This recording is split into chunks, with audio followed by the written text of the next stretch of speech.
Good morning, Lumpal. Good morning, Ajahn Sumedho. So today is Friday, the 18th of March. Thank you for taking some time to share some Dhamma with us again. Last question and answer session we did, you were talking about grasping.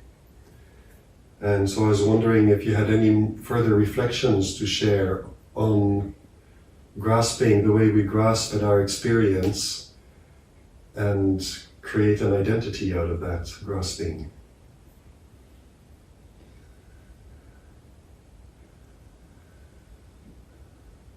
Well, grasping is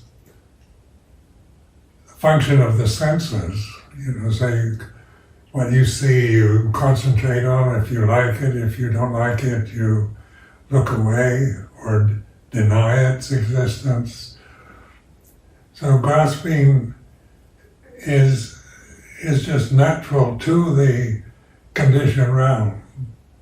And that's why when we grasp out of ignorance, out of not understanding Dhamma or ultimate reality, then the grasping becomes habitual, both in terms of holding on or resisting.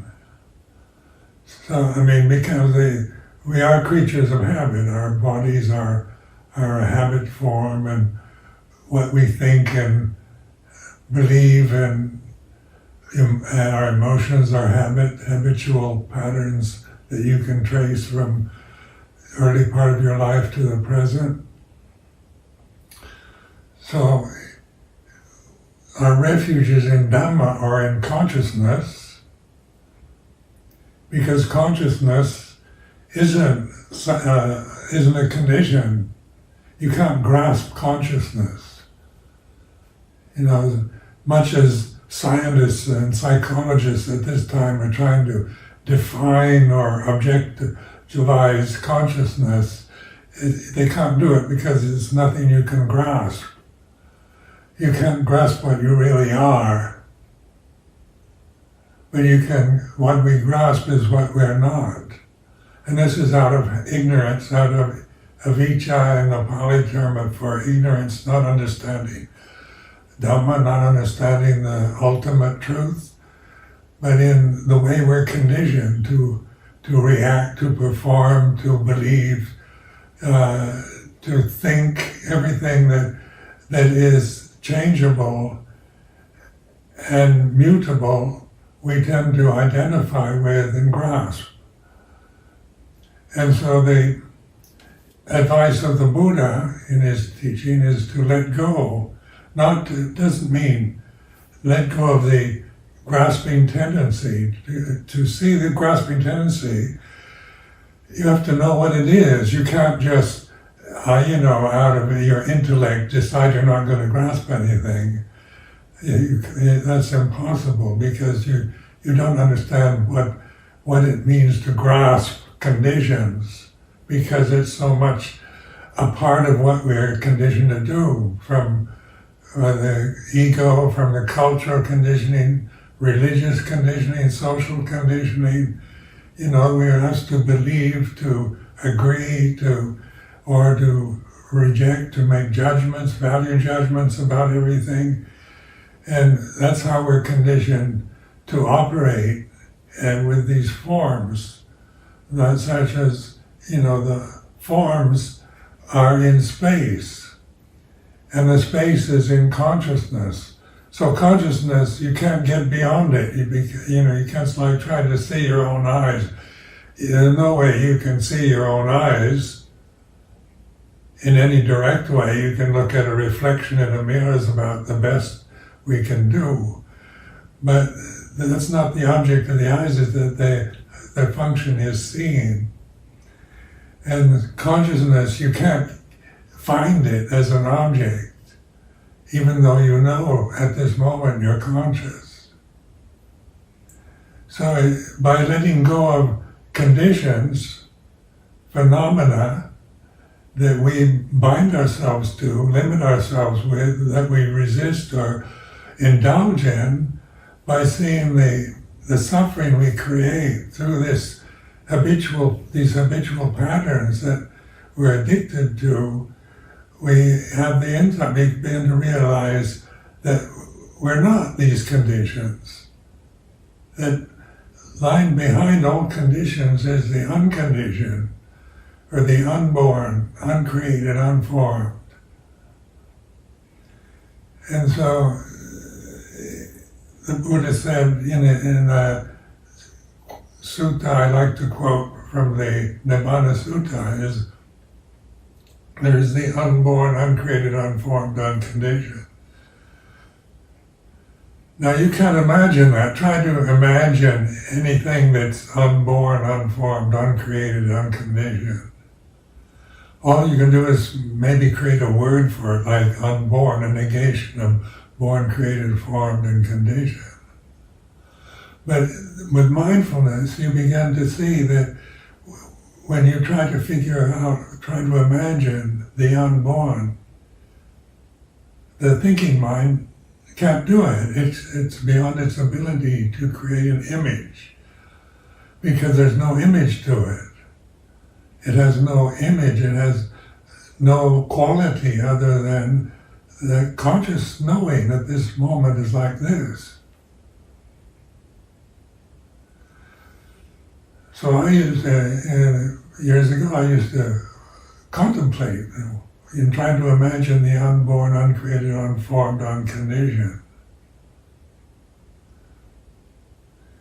And I would experiment. I just watch myself do this. What is something unborn? And you can't find anything in imagery to satisfy that demand. But you stop thinking. You stop just this proliferating thought habit to try to imagine something that's unimaginable. And you begin to notice that that's silence.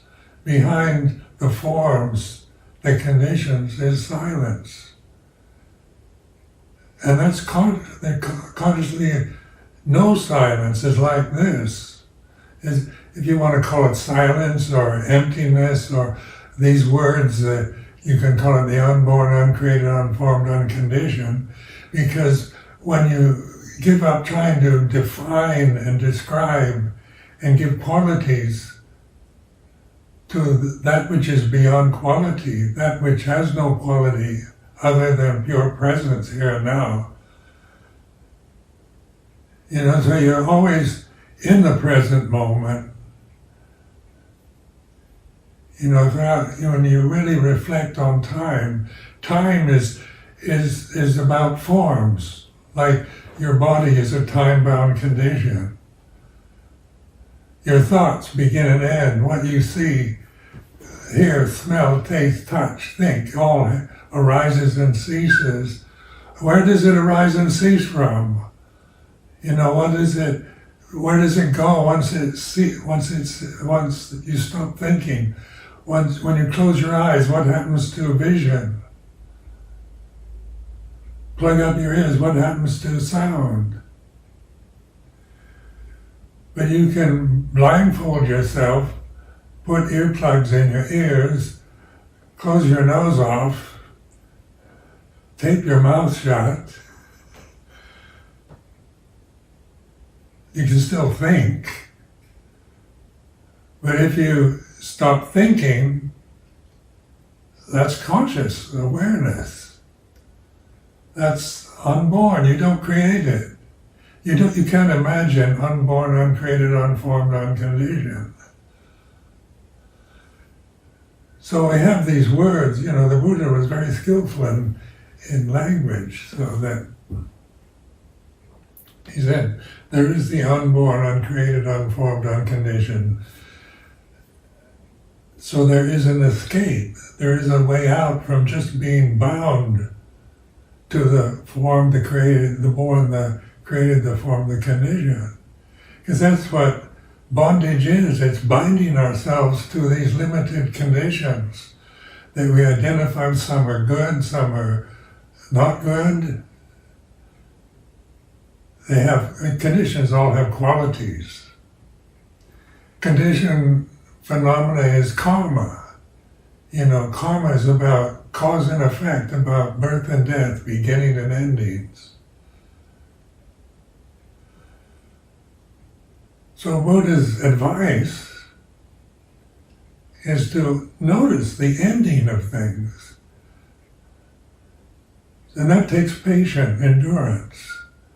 Because I noticed in myself, when I first started meditating with Luang Por Chah, and his emphasis on patient endurance, that my whole habit patterns were impatient. When there was a silent moment, I wanted to fill it with thoughts, or there's something to do, something to imagine, something to remember, something to grasp hold of, anything, whether it's positive or negative. So, just like in a conversation with somebody, when the silence happens, everybody becomes uncomfortable. They want to fill it up because communication, as we identify it, is about speaking to each other, filling the space, the gaps, the silence with sound. So when I talk about sound of silence, I'm talking about silence, really, to recognize. It's not something you hear. It's not a sound in the sense of sound has a beginning and ending. Sound of silence doesn't have a beginning or ending. And as you investigate it, this is something to investigate, to prove to yourself that that Buddha gave the directional signs, but it's us. It's each one of us must go in that direction, which is always here and now. It's not really a path that has any length to it. It's not a condition. All paths are sankharas, are conditions. But it's all, you end up always with this here and now awakening, because the present moment is experience here and now. It's like this. And that's all there is in life, is the present moment. That's what we experience. And that's eternity, timelessness.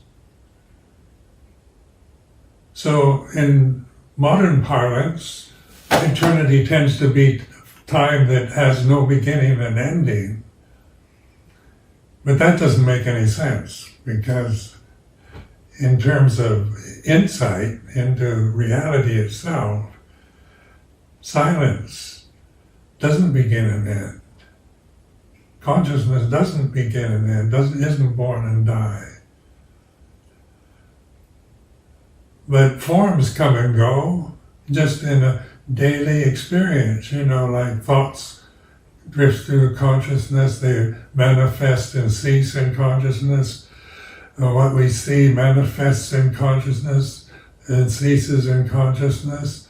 So consciousness is always the vehicle, it's not really a vehicle, but it's the presence where the unmanifest the manifestations come from the unmanifest.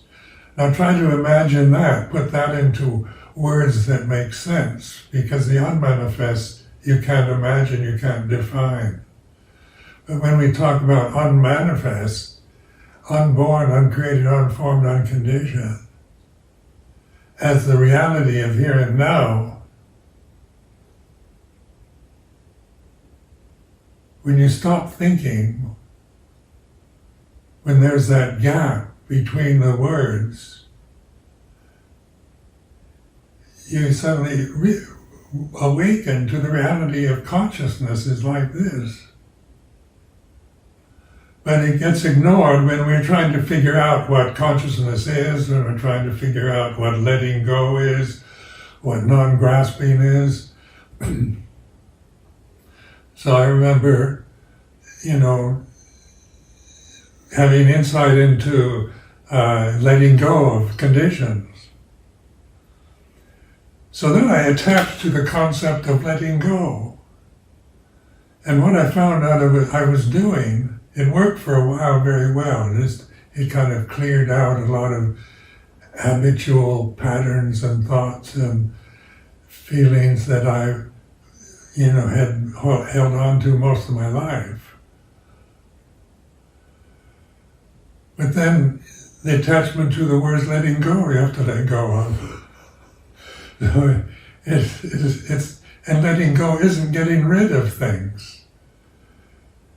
So what I was doing, is I found out after a while the mantra of letting go was not working because I was using it to stop thinking, to get rid of thought rather than letting thought cease. So when I'm somebody who's trying to stop thinking, I can't do it. I can't stop. As an entity, as a personality, as an ego, it's conditioned to think. And that's what it does, it thinks. But all those thoughts, all those memories, all those sensory perceptions, space and time themselves are perceptions, they're conditions. So space and time are conditioned and they manifest in consciousness.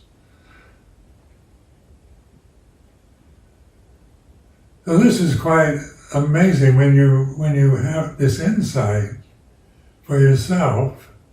It's not a belief, it's an examination of the here and now. And this is where when I say trust your awareness, I don't mean you trust your views and opinions about yourself or the world or anyone else's. Not about believing in what the teacher says or what the Bible says or the scriptures or what your teacher tells you or what whatever it's a perception that we grasp blindly. Or is it letting go is a suggestion to conscious awareness to relax, let go of the conditioned realm and realize the reality that's always here and now, whether you're sitting, standing, walking, lying down, awake or asleep. Consciousness doesn't cease. When we get down to the nitty-gritty of the practice, what is your experience of actually looking at grasping?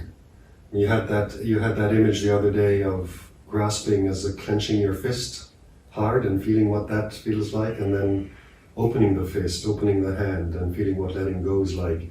But in terms of practice, can you give me some examples of looking at grasping and seeing the suffering of it? Well, just like memories.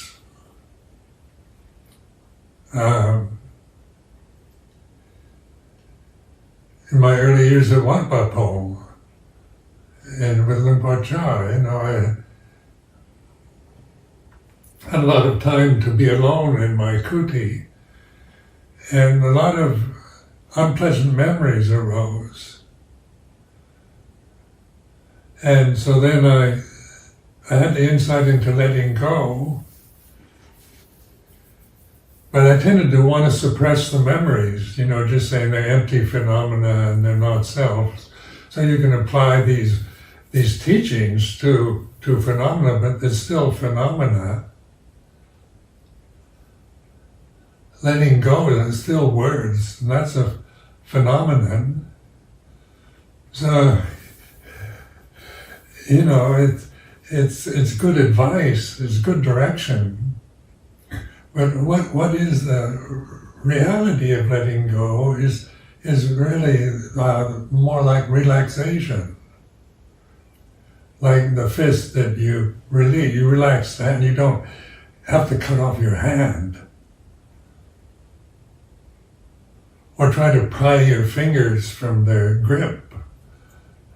You just relax. You can see tensions in your body as you're aware of the way your shoulders hold tension, or your solar plexus. You feel certain movements or uncomfortable feelings is a sign of grasping. So you go to that and allow it to be what it is. You're not trying to get rid of it. You're patiently allowing the condition to be what it is, no matter whether it's physical pain or emotional anguish or just nonsensical thinking.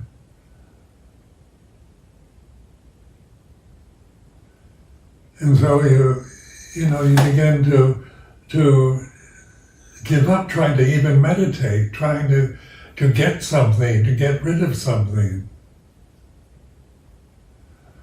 So meditation can become another habit, like letting go can become another form of grasping, if you grasp the words. Just get rid of thoughts, get rid of emotions, don't feel anything. Is the idea, like a fully enlightened arahant doesn't feel emotions. How we idolize, that's a projection of an arahant is, the arahant is the unborn, uncreated, unformed, unconditioned. Not a person, not a personality. Your personality can never become enlightened, whatever it might be, no matter how spiritually oriented you believe you are, or how worldly you assume you are. That'll never get enlightened, no matter how many beads you count on a rosary, or prayers you make, or chants you chant, or retreats you go to.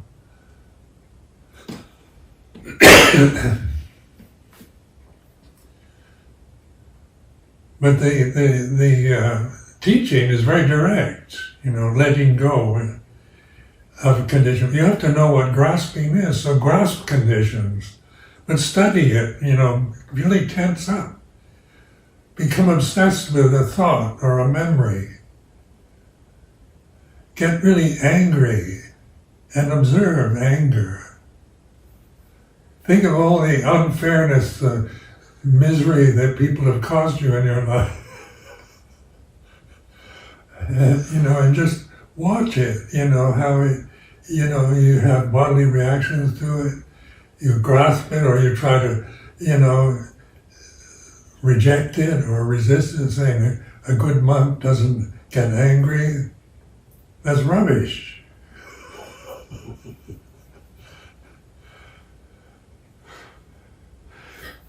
Ajahn Chah apparently was suggesting to one of his monks, I don't know if it was during your days in Wat Pah Pong or not, there was one junior monk who was very irritable, and Ajahn Chah suggested in the middle of the hot season that he goes back to his hut, close all the shutters in the middle of the day, wraps up in all the blankets and clothing he has, and just sit with it.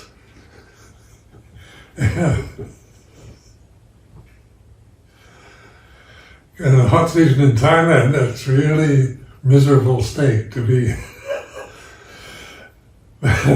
But you can be mindful of misery.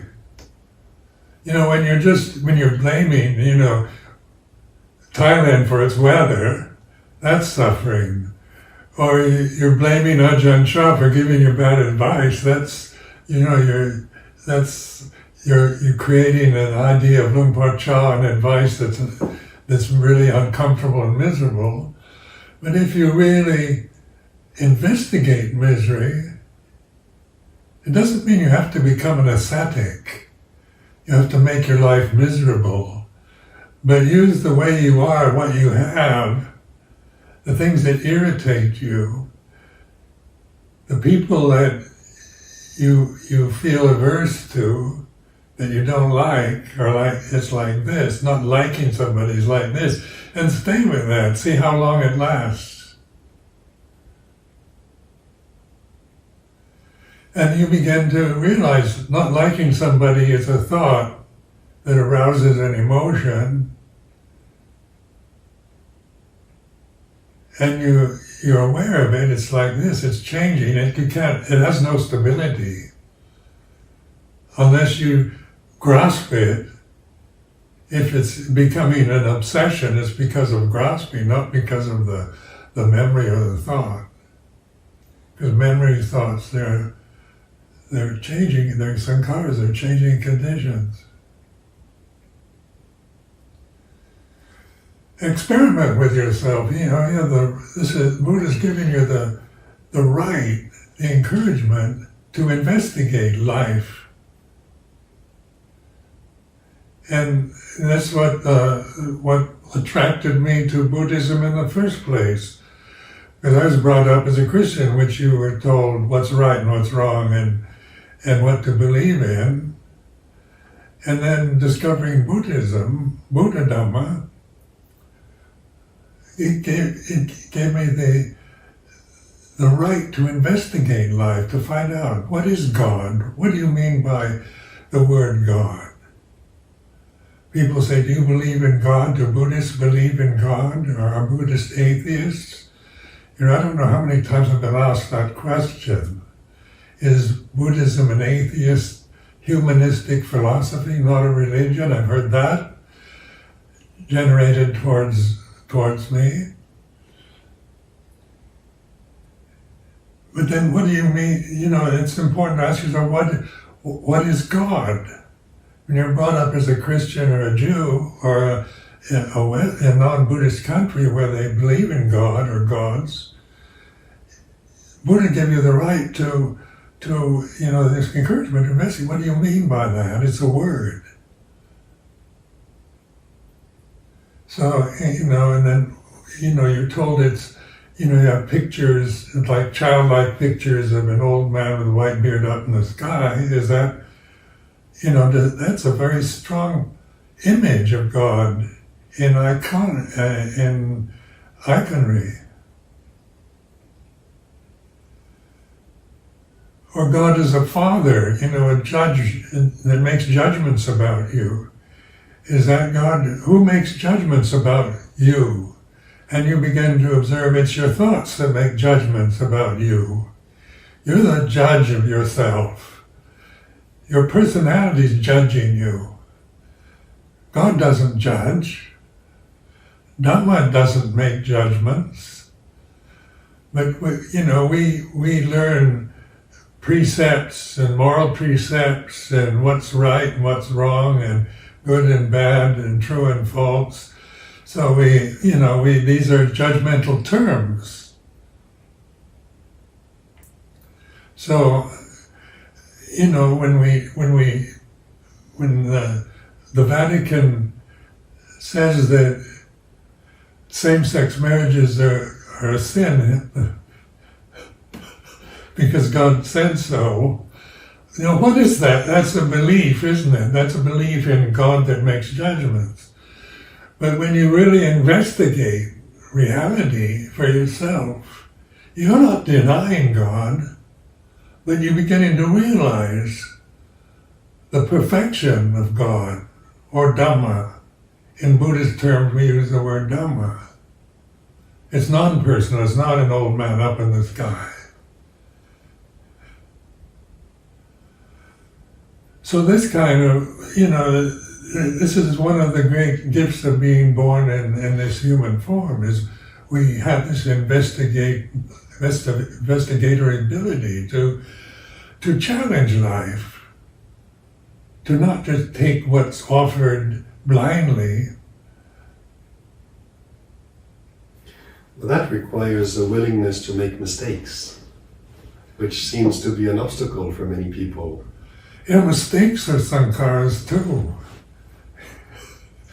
It's like learning to walk. When a little baby's learning to walk, his mother says, "You've got 2 legs, just learn to walk on them."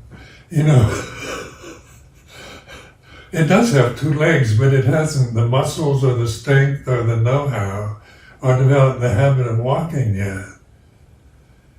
So mother's right, it has 2 legs, but it has to crawl first and hold on to furniture and hold on to mother's hand before it really has the confidence to walk. And once it has that confidence, it doesn't need to just grasp furniture or crawl on the floor or hold on to somebody's hand. It's as simple as that. You can imagine perfection as an ideal. But perfection is reality you can't imagine, because everything seems imperfect, because that's the nature of sankharas, of conditions, of all phenomena. Imperfect is not something bad or wrong, it's just pointing to the pattern of things that begin and end, born and die. And you realize that the ego, the sense of a separate self, of a physical body as self, you're attaching to something that is not self at all. Because try to control the body, make it the way you want it to be, not grow old and be beautiful and young forever, eat all the right foods and do yoga exercises. You're still going to get old and die. You're still going to get COVID-19, because the conditioned realm is like this. It's mutable, it's changeable. And that's the way it's supposed to be. That's perfect. When the Buddha gave the 3 characteristics of all existence, anicca, dukkha, anatta, this is what's common to all sankharas, all phenomena. They're not equal in their quality or abilities, but they're equal in their form, in the way they manifest and disappear. And and learning to trust yourself just by observing a thought. It disappears. Just the English pronoun, personal pronoun I. It's one simple letter in the alphabet. And think it, and it's gone. What's left after I disappears? Where does it arise from? Where does it manifest from? We say the mind. But the mind is oftentimes used for consciousness, and the consciousness and mind can be very confusing, using the 2 words. But when I use the word mind, it's for the mental phenomena, emotions, mental states that arise and cease. Consciousness is where mind states arise and cease. And where do mind states arise and cease? They don't, is from this formless, invisible reality of awareness, here and now. And that's all there is.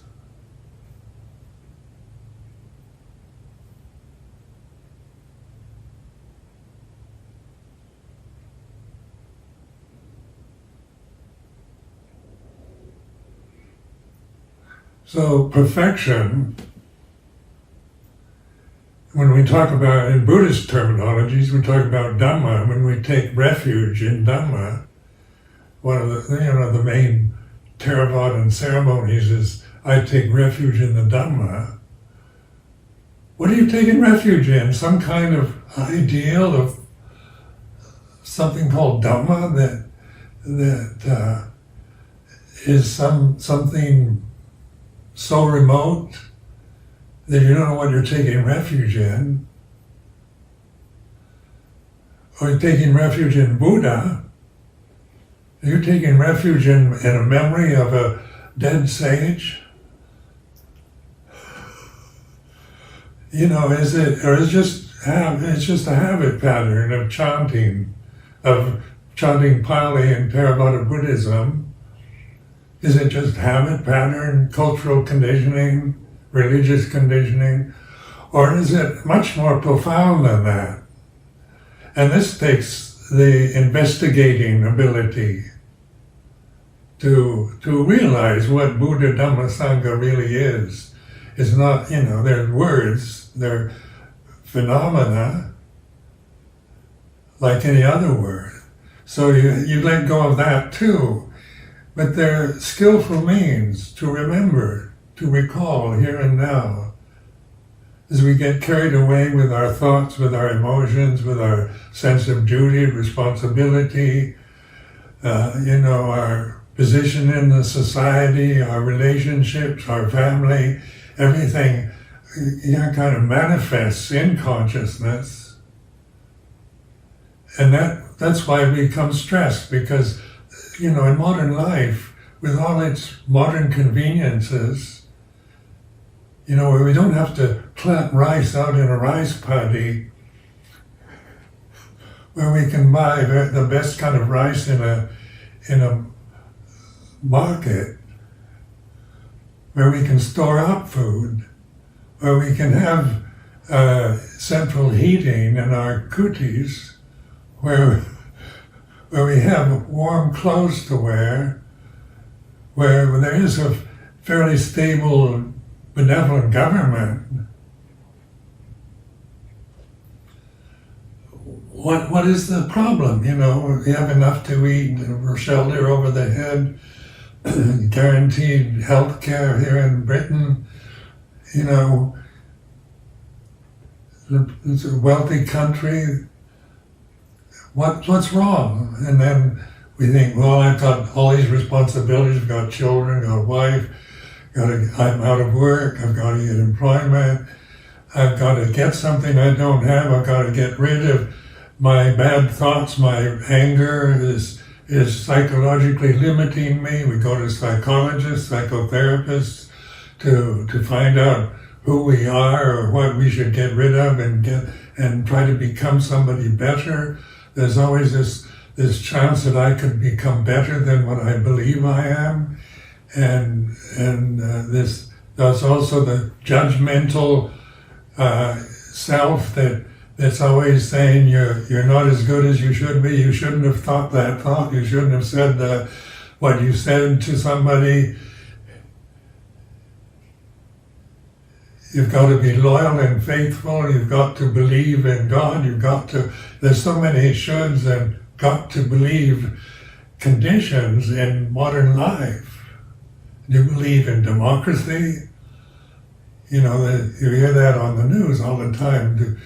I believe in democracy. What do you mean by democracy? So you can, not to get rid of the word, but to, is life on the conditioned level democratic? Or is democracy a beautiful idea? Beautiful ideas are worthwhile in their directions, but the reality of this moment isn't democratic, it's like this. It's not the condition from realm. The world cannot be perfect because its nature is imperfection, is change. And it doesn't change just for the better. That progress is the ultimate realization that things just get better and better and better and better. We see that never happens. Things get better, yes, and then they get worse.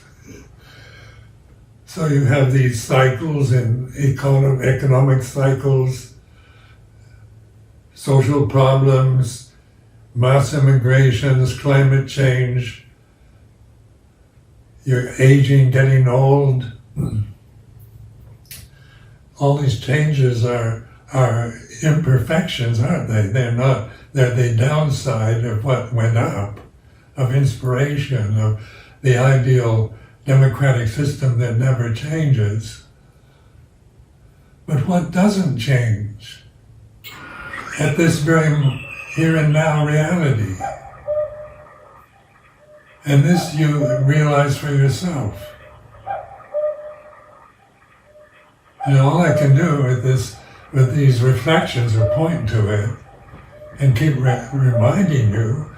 And then what you trust is your awareness, not what I say. But you can investigate what I say. What is the unborn, uncreated, unformed, unconditioned? In terms of experience here and now. What you're saying is quite powerful, because basically with your description just now of democracy and climate change and all of that, sounds like you're saying everything's falling apart, the world's going to end, but it's perfectly okay. That's something we're not used to hearing. Well, falling apart is impermanent too. It's changing. Falling apart is a bit too severe, but like an inhalation or exhalation. You can only inhale so far, and you have to exhale. And that's the nature of phenomena of change. That's what it's supposed to do. What arises ceases. The body's supposed to get old and die. That's what it's meant to do. That's its reality. It's non-self. It was born. You didn't ask to be born, did you? I don't remember it now. I don't remember ever asking my parents to be born or God or anyone else. And I don't remember being born. I just know that the result of my mother giving birth is this. At 86 is like this. And that's the way it's supposed to be. So what's the problem? So I don't make a problem about it. I still, no matter how much I reflect in this way, in the here and now, the body's still going to grow old, get sick and die, and you're not attached to it anymore. It's just doing what it's supposed to be doing. And it's not personal anymore. It's not thinking, I'm old, I'm no longer good looking like I used to be, my eyes aren't very good, my ears, I can feel sorry for myself. Will you still need me? Will you still feed me?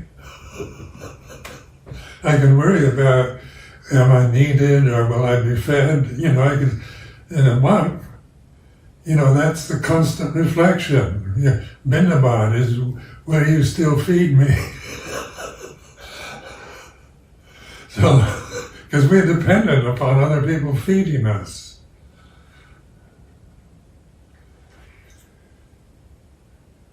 But if I worry about it, then I'm attached to the idea that I'm somebody that has to be fed every day.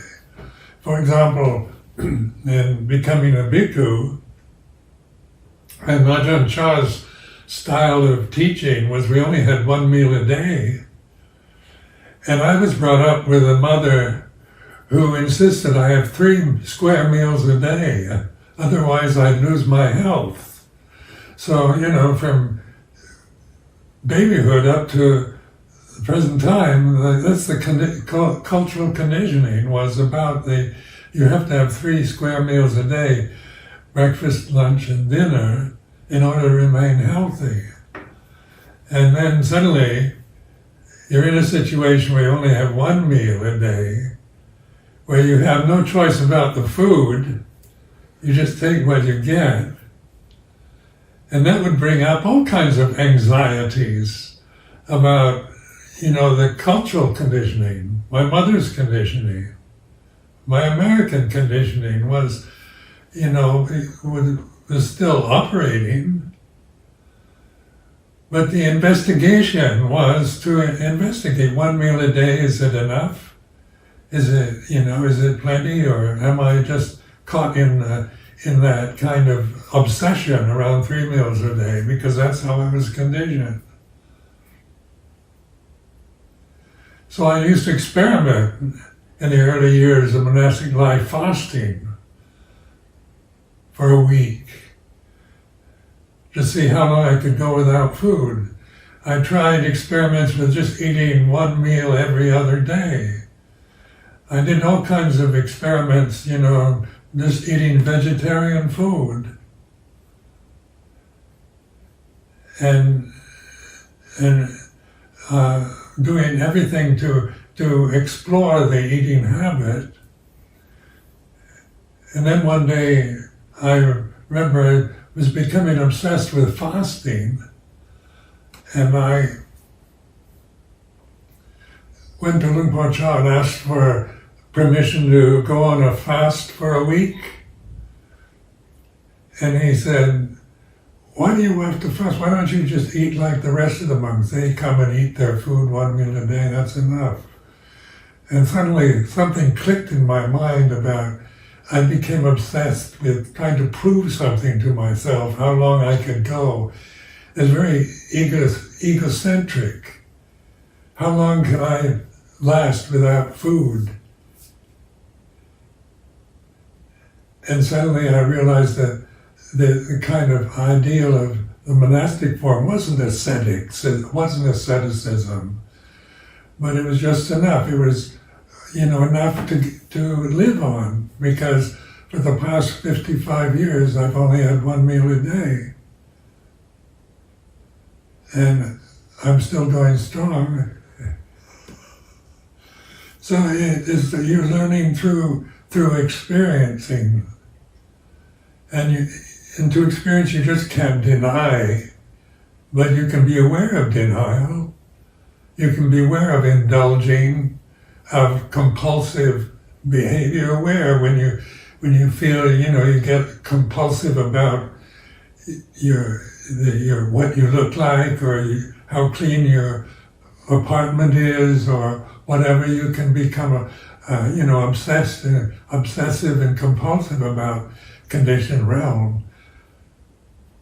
But in liberation, compulsion is a habit pattern you've developed that you strongly identify with. And to have everything in proper order, then you feel more at ease than when things are out of order. But you also are mindful when everything's out of order, like the world is falling apart, it's like this. Trust that awareness. That's your refuge. When the world's falling apart, let it, but don't you fall apart. Because this is the freedom that we have through this realization of Dhamma, of reality, of ultimate reality. Because everything's going to fall apart. In the end, we're all going to die, and that's falling apart. Everything that is mine, beloved and pleasing, will become otherwise, will become separated from me, is one of our monastic reflections. And I remember when I first heard this reflection, that's really depressing. Everything that's mine, beloved and pleasing, will become otherwise, will become separated from me. I thought, in terms of a personality, that's depressing. Because personally, everything that's mine, beloved and pleasing, I want to keep. And everything that isn't beloved and pleasing, I want to get rid of. And you can be aware of this desire to hold on to, habits, compulsive habits, obsessions of mind, fears, anxieties, worry.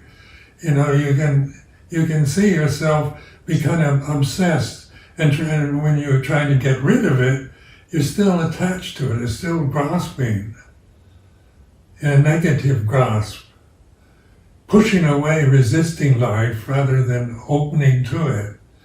So the invitation of the Buddha is to open to reality here and now. Be mindful.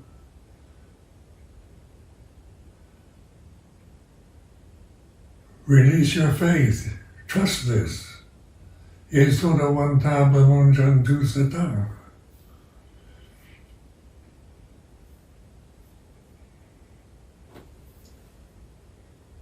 Thank you very much, Paul.